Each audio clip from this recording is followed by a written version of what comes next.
Hi friends, এই ভিডিওতে আমরা স্টেট র্যাঙ্ক ওয়াইজ নিট 2025-এর ওয়েস্ট বেঙ্গলের কাট অফটা কত যেতে পারে ক্যাটাগরি ওয়াইজ সেটা আমরা দেখে নেব। অর্থাৎ প্রত্যেকটা ক্যাটাগরি ওয়াইজ ওয়েস্ট বেঙ্গলের কাট অফটা কোন রেঞ্জে থাকতে পারে স্টেট র্যাঙ্ক ওয়াইজ। অর্থাৎ তোমরা স্টেট র্যাঙ্ক থেকে কীভাবে তোমাদের কাট অফটা বুঝতে পারবে বা তোমাদের স্টেট র্যাঙ্ক কত হলে তোমরা একটা গভর্নমেন্ট এমবিবিএস সিট শিওর পাবে ওয়েস্ট বেঙ্গলের ক্ষেত্রে, সেটা আমরা কিন্তু এই ভিডিওতে ডিটেলসে দেখে নেব। তার আগে দেখে নেওয়া যাক যে তোমরা স্টেট র্যাঙ্কটা কখন দেখতে পাবে বা স্টেট র্যাঙ্ক কখন আসতে পারে। তোমরা প্রথমে wbmcc.nic.in ইউজি পোর্টালে রেজিস্ট্রেশন করলে, অনলাইন রেজিস্ট্রেশন। সেখানে অনলাইনে ফি পেমেন্ট করলে ক্যান্ডিডেট প্রোফাইল লেটার জেনারেট হলো, তোমাকে একটা ফিজিক্যাল ডকুমেন্ট ভেরিফিকেশান ভেন্যুতে পাঠানো হলো, সেখানে তোমার ফিজিক্যাল ডকুমেন্ট ভেরিফিকেশান হবে। ঠিক আছে, সেখান থেকে তুমি যখন সাকসেসফুলি ভেরিফাইড ক্যান্ডিডেট লিস্টে তোমার নামটা এন্ট্রি হবে এবং তুমি যখন সাকসেসফুলি ভেরিফাই হবে তখন একটা লিস্ট বার করা হবে ওয়েস্ট বেঙ্গল মেডিকেল কাউন্সিলিংয়ের পক্ষ থেকে। সেই লিস্টে এসএল নাম্বার থাকবে এবং তোমার অল ইন্ডিয়া র্যাঙ্ক থাকবে। অল ইন্ডিয়া র্যাঙ্ক ওয়াইজ কিন্তু ক্যান্ডিডেটগুলোকে সাজানো থাকবে এবং এখানে এসএল নাম্বার 1, 2, 3 এরকম করে কিন্তু থাকবে। এই যে এসএল নাম্বার, এটাই কিন্তু আমাদের হচ্ছে স্টেট র্যাঙ্ক। ঠিক আছে, সেখান থেকে কিন্তু আমরা কিন্তু কাট অফটা বুঝতে পারবো যে ওয়েস্ট বেঙ্গলের ক্ষেত্রে সেফ কাট অফ কত বা কত রেঞ্জ অবধি কিন্তু ক্যান্ডিডেটরা যেতে পারে। ঠিক আছে, তো এই যে মেরিট লিস্ট এলো, এটা কি বলা হয় কিন্তু মেরিট লিস্ট। এই মেরিট লিস্টটা কিন্তু তোমাদেরকে গুরুত্বপূর্ণ একটা বিষয় এবং যেটা কিন্তু কাট অফটার ওপর একটা ভীষণ পরিমাণে ইম্প্যাক্ট ফেলে এবং সেখান থেকে কিন্তু কাট অফটা বোঝা যায় প্রত্যেকটা ক্যাটাগরি ওয়াইজ এবং কিন্তু কাট অফটা বুঝতে পারা যায়।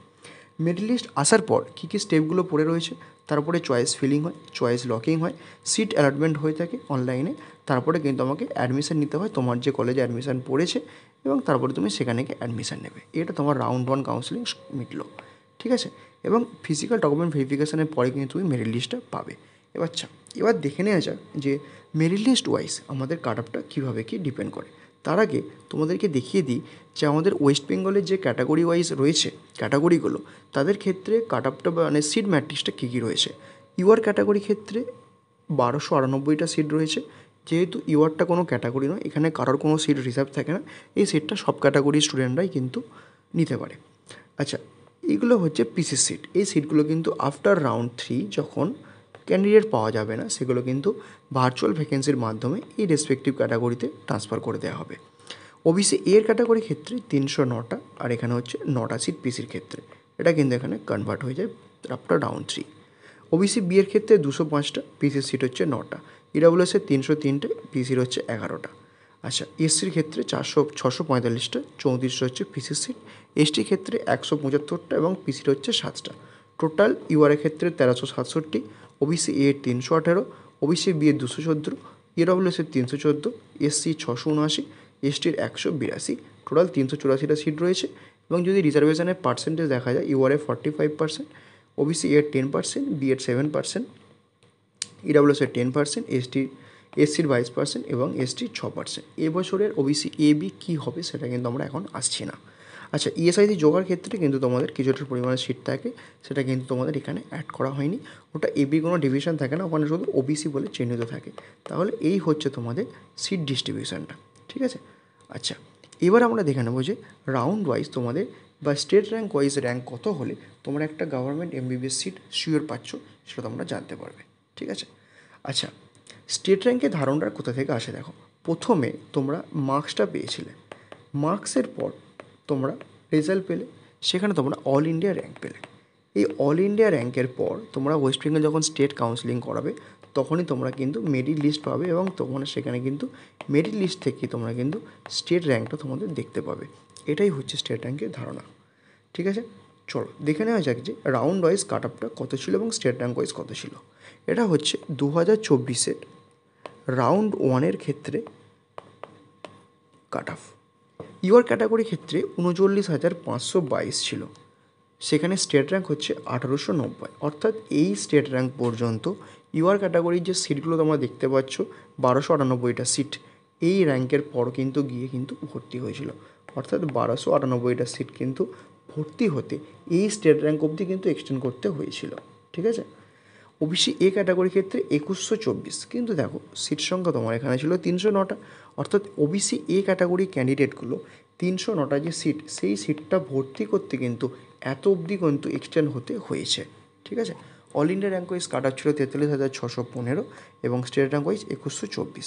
ওবিসি বি এর ক্ষেত্রে 48,433 এবং স্টেট র্যাঙ্ক হচ্ছে 2434। ওবিসি বি এর সিট সংখ্যা দেখো 205টা। 205টায় যে সিট, এটাকে ভর্তি করতে এত দূর পর্যন্ত ক্যান্ডিডেটগুলোকে এক্সটেন্ড করতে হয়েছিল। ঠিক আছে, ইডাব্লিউএসের ক্ষেত্রে 1,592,000, 4,711 হচ্ছে স্টেট র্যাঙ্ক। সিট করা ছিল 314টা। 314টা এই যে সিট ছিল, তো সেক্ষেত্রে তোমাদেরকে এটা ভর্তি করতে কিন্তু এই অবধি কিন্তু আসতে হয়েছিল। এসসি ক্যাটাগরির ক্ষেত্রে তোমরা এখানে দেখতে পাচ্ছ 645 + 34 ধরে নিচ্ছে 679। তো এসটি ক্যাটাগরির ক্ষেত্রে এতগুলো যে সিট অ্যাডমিশনে নেওয়ার জন্য কাট অফটা এক্সটেন্ড করেছিল স্টেট র্যাঙ্ক ওয়াইজ 5,752 পর্যন্ত। এসটি ক্যাটাগরির ক্ষেত্রে 8,022 এবং তোমার সিট দেখতে পাচ্ছ এখানে 175টা। তো এতগুলো সিট ভর্তি করতে এতগুলো কিন্তু ক্যান্ডিডেটকে লেগেছিল স্টেট র্যাঙ্ক ওয়াইজ। এটা হচ্ছে রাউন্ড 1-এর ডাটা।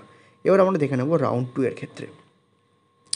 রাউন্ড 2-এ তোমাদের স্টেট র্যাঙ্ক কত থাকতে হবে? দেখো, রাউন্ড 2-এর ক্ষেত্রে তোমাদের কাট অফটা কিন্তু কিছুটা হাইয়ে থাকে। কেন? কারণ এই রাউন্ডগুলোতে প্রথম দিককার ক্যান্ডিডেটগুলো যারা ডকুমেন্ট ভেরিফিকেশন করতে পারেনি, তাদের ভালো র্যাঙ্ক ছিল, তারা কিন্তু এন্ট্রি নেবে এবং কিছু কিছু ভালো স্টুডেন্ট যারা ফার্স্ট রাউন্ডে পার্টিসিপেট করেনি তারাও কিন্তু এখন এন্ট্রি নেবে। তো এই 2-এর ফলে কিন্তু রাউন্ড 2-এতে কাট অফটা কিছুটা হাই যায় এবং রাউন্ড 2-তে নতুন করে সিট সেরকম অ্যাড থাকে না, আর পিসির সিট তো রাউন্ড 3-তে কনভার্ট হবে। সেই জন্য কিন্তু রাউন্ড 3-তে কাট অফটা ড্রপ করলেও রাউন্ড 2-তে বেশি থাকে। ইউআরের ক্ষেত্রে 30,730 গিয়েছিল, ওবিসি এর ক্ষেত্রে 42,078, বি এর ক্ষেত্রে 37,855, ইডাব্লিউএসের ক্ষেত্রে 75,072, এসসির ক্ষেত্রে 1,29,099, এসটির ক্ষেত্রে 4,07,660। এই ছিল কাট অফ। ঠিক আছে, আচ্ছা রাউন্ড 3-তে কিন্তু দেখো কাট অফটা আবার ড্রপ করেছে। রাউন্ড 3-তে ইউআরের ক্ষেত্রে কাট অফ ছিল 40,602, স্টেট র্যাঙ্ক হচ্ছে 1,946, ওবিসি এর ক্ষেত্রে 44,333, স্টেট র্যাঙ্ক দেখো 2,172, ওবিসি বি এর ক্ষেত্রে 49,414, স্টেট র্যাঙ্ক হচ্ছে 2,500, ইডাব্লিউএসের ক্ষেত্রে 1,08,26 এবং স্টেট র্যাঙ্ক 4,719, এসসির ক্ষেত্রে 1,58,167, স্টেট র্যাঙ্ক হচ্ছে 5,813, এসটির ক্ষেত্রে 6,17,276, স্টেট র্যাঙ্ক হচ্ছে 8,035। তোমাদের যে বললাম যে ক্যাটাগরি ওয়াইজ সিটগুলো কতগুলো রয়েছে, সেই সিটগুলো অ্যাডমিশান নিতে বা ভর্তি করতে কিন্তু এত দূর স্টেট র্যাঙ্ক অবধি এক্সটেন্ড করতে হয়েছিল, তবেই কিন্তু আমরা স্টেট র্যাঙ্কটা পেয়েছিলাম এবং আমরা কিন্তু কাট অফটাকে নির্ণয় করতে পেরেছিলাম। তাই তোমাদেরকে একটা কথা বলা যে তোমাদের স্টেট র্যাঙ্ক কিন্তু কতদূর পর্যন্ত এক্সটেন্ড হবে সেটা কিন্তু ডিপেন্ড করছে যে এই সিটের কতগুলো পর্যন্ত স্টুডেন্ট রয়েছে। অর্থাৎ আমি ধরলাম কোনো একটা ক্যাটাগরিতে 304টে সিট, তো 304টা সিট ভর্তি করার জন্য সেই ক্যাটাগরি স্টুডেন্টদের পারফরমেন্স লাগবে, তবেই কিন্তু সিটগুলো অ্যাডমিশান নেওয়া হবে। তো 304টা সিট ভর্তি করতে যতদূর পর্যন্ত এক্সটেন্ড হবে সেটাই কিন্তু কাট অফ এবং সেটাই কিন্তু state rank wise cut off. আশা করি তোমাদেরকে বিষয়টা বোঝাতে পারলাম। তো এটাই হচ্ছে আমাদের ওয়েস্ট বেঙ্গলের যে স্টেট কাউন্সিলিং তার কিন্তু কাট অফের একটা ধারণা স্টেট র্যাঙ্ক ওয়াইজ। তোমাদের 2025-এ স্টেট র্যাঙ্ক ওয়াইজ কাট অফটা কত যেতে পারে সেটা একটু তোমাদেরকে ধারণা দিয়ে রাখি। চলো, 2025-এ তোমরা UR category, OBC A category, OBC B category, EWS category, SC category, ST category, ঠিক আছে, এসটি ক্যাটাগরির ক্ষেত্রে যে 175টা সিট রয়েছে সেই সিটগুলো তোমাদের অ্যাডমিশান নেওয়া কমপ্লিট হলে তাহলেই কিন্তু যাবে। এবং এসটি ক্যাটাগরির ক্ষেত্রে প্রথম দিকের পারফরমেন্সটা যেটা থাকে তারা এইমসের দিকে চলে যায় এবং প্রথম দিকে যারা ওয়েস্ট বেঙ্গলে পার্টিসিপেট করে থাকে তারা কিন্তু ওয়েস্ট বেঙ্গলে অ্যাডমিশন নিয়ে থাকে এবং তারা কিন্তু এসটি ক্যাটাগরি সিটটাকে ইউজ করে। তো সেই জন্য এসটি ক্যাটাগরির ক্ষেত্রে সিট সংখ্যার থেকে কিন্তু খুব বেশি দূর এক্সটেন্ড হয় না। অর্থাৎ 175টা ধরো সিট রয়েছে, তো সেক্ষেত্রে তোমার এক্সটেন্ড হবে খুব বেশি হলে 178টা বা 76টা। ঠিক আছে, এসসি ক্যাটাগরির ক্ষেত্রে মোটামুটি 20 থেকে 25টা ম্যাক্সিমাম এক্সটেন্ড হয়ে থাকে। ইডাব্লিউএসের ক্ষেত্রে কিন্তু এক্সটেন্ডটা আরেকটু বেশি, অনেকটা বেশি হয়ে থাকে, কারণ ইডাব্লিউএসের প্রথম দিককার ক্যান্ডিডেটগুলো অ্যাজ এ ইউআরে অ্যাডমিশন নিয়ে থাকে। তো সেক্ষেত্রে কিন্তু ক্যাটাগরি সিট বেঁচে যায়, সেগুলো কিন্তু তোমরা ইউআর সেগুলো ক্যাটাগরি সিটগুলোটা কিন্তু ইউজ করতে পারে। ওবিসি বি এর ক্ষেত্রে এবং এর ক্ষেত্রে সেম ঘটনা ঘটে থাকে। প্রথম দিককার ওবিসি এ ক্যাটাগরির স্টুডেন্ট, ধরো একটা স্টুডেন্ট এনআরএস সে নেবে কিন্তু তার এমন ভালো র্যাঙ্ক তার ক্যাটাগরি সিটটাকে ইউজ করতে হচ্ছে না, সে অ্যাজ এ জেনারেল এনআরএস পেয়ে যাচ্ছে।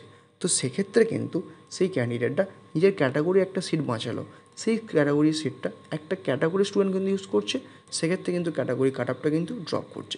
এভাবেই কিন্তু ক্যাটাগরি কাট অফ ইউআরের থেকে কম গিয়ে থাকে।